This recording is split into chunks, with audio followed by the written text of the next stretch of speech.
This is the Historical Relevancy Project for Foyer 334.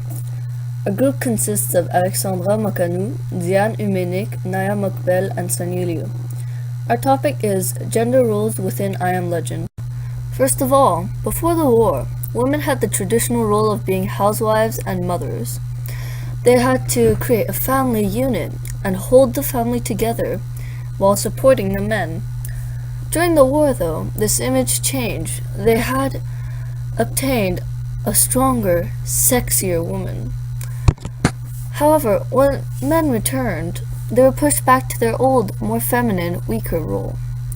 This can explain why Robert Neville finds the reaction of his body to a vampire to be threatening to him, because he may feel that this, while women have such a hold over him, is threatening his ability as a man. This can show that the author disagrees with women being stronger and likes them being weaker. And how Neville usually experiments on women may show that he is putting a physical form to his anger and attempting to maybe punish these women for acting in these intolerable ways. From this we can conclude that, from the author's point of view, a sexier, stronger woman is a negative thing, and the mother figure is something that must be preserved. We could see in this picture a mother with her two children awaiting the return of their father. Continuing on, women before World War II usually would not fight and rarely participated in the army. They usually stayed at home and performed more stereotypical feminine roles, such as laundry, taking care of children, and cooking. However, when World War II started, they were often brought to the front lines because either they lacked soldiers or needed medical care. So, women, as said in the previous text, obtained a stronger image. This image does not last, however, since men returned.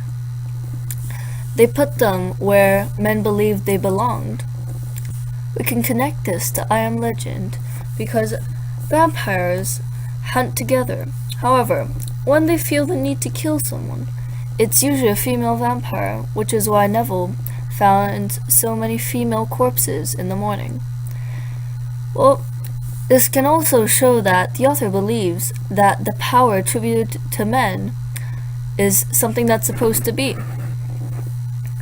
Neville didn't really care much for the females, and he believed that they were acting too sensual, which can also be a reason why the author thought that the stronger woman was a bad thing. Robert Neville experimenting on women may show that he thought that they were a safer being, that he was more secure around them because they were weaker and more submissive. In short, women had lost the power they had worked for, and the dominant woman was portrayed as negative, like in I Am Legend. During World War II, most of the males in the United States of America were mobilized to serve in the war. Because of this, men left their jobs, and women, having no other choice, had to take over. Women took their jobs as laborers, manufacturers, and did many jobs that were considered manly, such as creating items like ships and everything. This may have caused men to feel threatened that their role in the family was being taken away. Men may feel that they want to be dominant towards the female, and they are superior to women. This can translate directly towards fear.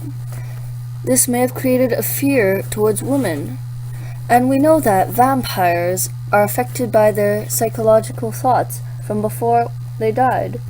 This can be why most of the corpses Robert Neville finds are female. The female vampires are killed by the males because the males feel the need to be dominant and feel the need for women to be submissive. This behavior is run by maybe the need of being the pillar of the household, being the support that everyone needs. They felt like they were losing their place in their everyday lives. They lost their main jobs, and they felt that maybe females wouldn't need them anymore. As for men after the war, we know that after World War II, men were highly psychologically affected.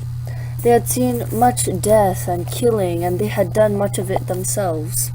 This can highly affect their mental health and their social lives. In Neville's case, this may have triggered the instinct to kill anything that may pose a possible threat. Since in the war, you cannot take any risks. You must defeat any enemy. The way he treats his family and his former friends may also be a result of this. Because of the war, he is taught to keep what is close to him even closer, and to push away what he is not so close to, which can explain why he constantly grieves over his family even though the deed is done, and his old friend Ben Cortman is now viewed as very little more than a hindrance. Thank you for listening to our presentation.